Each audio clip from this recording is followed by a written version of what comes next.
Hi, my name is Jessica Scott Dunn, and I am the author of the Voynich Manuscript, the Cipher, and the Compendium. This is my very first edition, and I'm just wanting to share a few pages with you.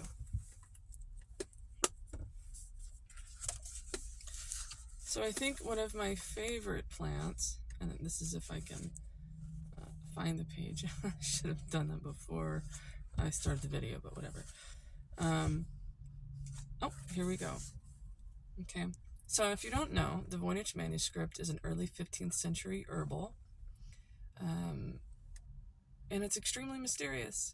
And that is because it is written in an unknown script. Scholars haven't even been able to identify the language that it's written in, that it's so strange. And it is ciphered, basically. And in the back of it, there are a bunch of star charts. The majority of it is strange plants drawn. And the vellum, the pages, have been dated to the early 15th century. So it is it's a real authentic book, a document. It's not a forgery. It's not a hoax, at least as far as that goes. But I've been able to date it to 1423 just because the species of bamboo in it is it flowers every 48 years, and we already know the years that it's flowered in, so I just worked my way back between 1420 and 1450. I've identified that it was written by a Swiss-German monk, who I believe is Clemens Specker from Königswald Abbey in Windisch, Switzerland. He has strong ties to the Habsburgs, who were said to have obtained this book. Specifically Rudolf II, who was known for his occult and curiosity collection. So, as I translated more and more and really took a closer look at the symbolism in the Voynich Manuscript, I was able to figure out that the document itself, the foundation of it, although on the surface level seems Christian, it is not. And so I was able to determine that this book is entirely based on Tibetan Sour Rigpa, the science of healing, and all forms of Kala Chakra Tantra. There's the inner Kala Chakra, the outer Kala Chakra, and the secret Kala Chakra. And all of this is based on that. And the neat thing about this is that it's unheard of for this to be written by a European. The monk would have had to go through different initiations and would have taken refuge under a Rinpoche or a teacher. And he would have had to take his Bodhisattva vows, and then on top of it, Kala Chakra vows, which Kala Chakra is extremely advanced. So I find that very, very interesting, that a non-Tibetan and initially a non-Buddhist would be allowed to do so. So basically, this book documents how to treat a patient depending on their fixed star.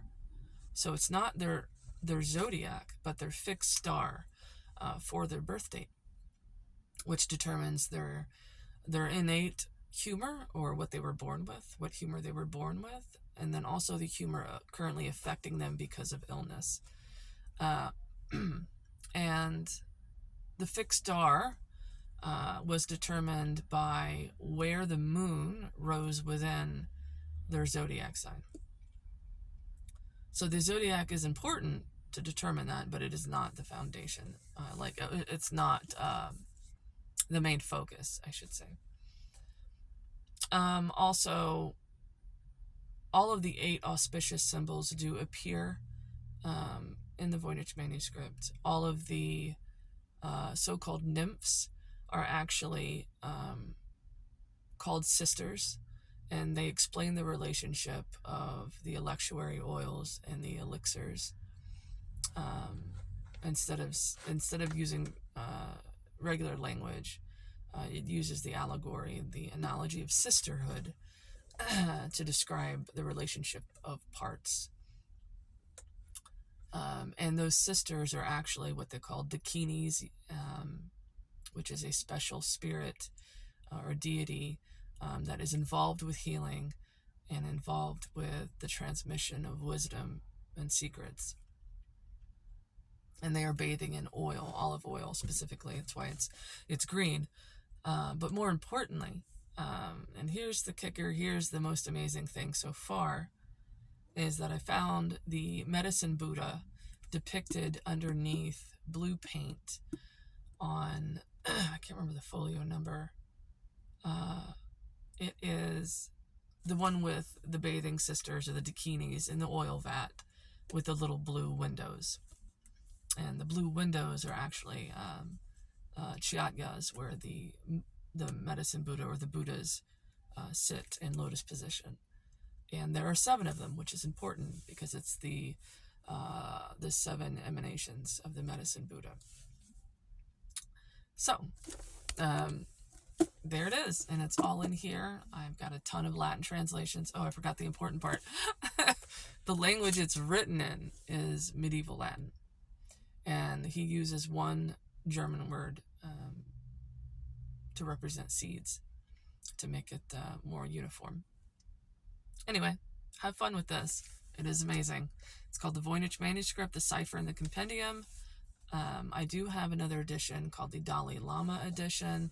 I was privileged enough to have my first edition presented to the Dalai Lama in October of 2025.